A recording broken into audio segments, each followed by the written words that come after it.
Barry, before we chat about the black market, why don't you just tell us a bit about yourself and your journey into the world of betting and gaming? It's been a very long one, Simon. So I actually joined Littlewoods in 1970. So I've been involved in the industry for 50 odd years. And as well as my time and fun at Littlewoods, I was on the board of William Hill. I was on the board of BWin Party Gaming.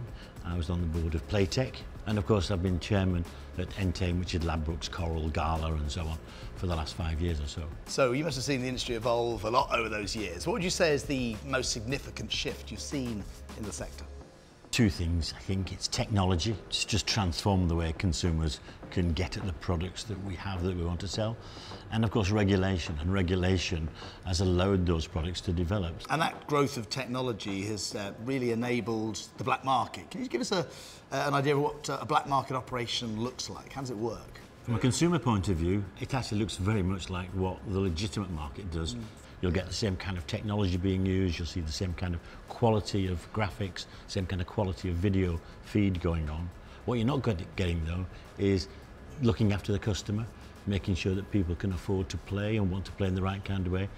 People in the black market are not paying taxes, so they're not paying to build hospitals and roads and schools and so on. And it's also a source of potentially huge sums of money laundering, so criminals moving money around the world without paying taxes, etc.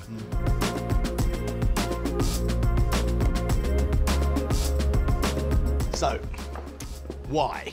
Barry, why is it that players are attracted to the black market when there are perfectly legal options available to them? There are some people who find having to produce proof of earnings or other money laundering procedures intrusive and don't want to do it. And of course, if you're a black market operator, you don't have to follow those rules, and that's difficult.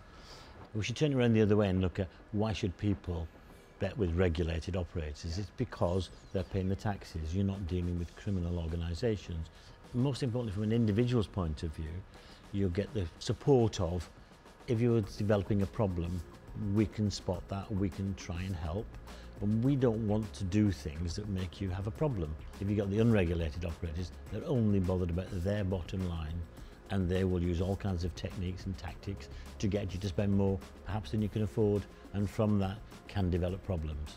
So I suppose as an overview, the black market is something that exists probably more than people think, and there's a need to take some form of action. If you look at different countries around the world, in Germany, for example, very good research shows that over 60% of all gambling is being done on the black market, so outside of regulation. In the UK, it's probably around about 5%, but it still means that £4 billion worth of bets are being done on the black market, where taxes are not being paid and so on. And it is a problem not just in the UK, it's a problem around Europe and around the rest of the world.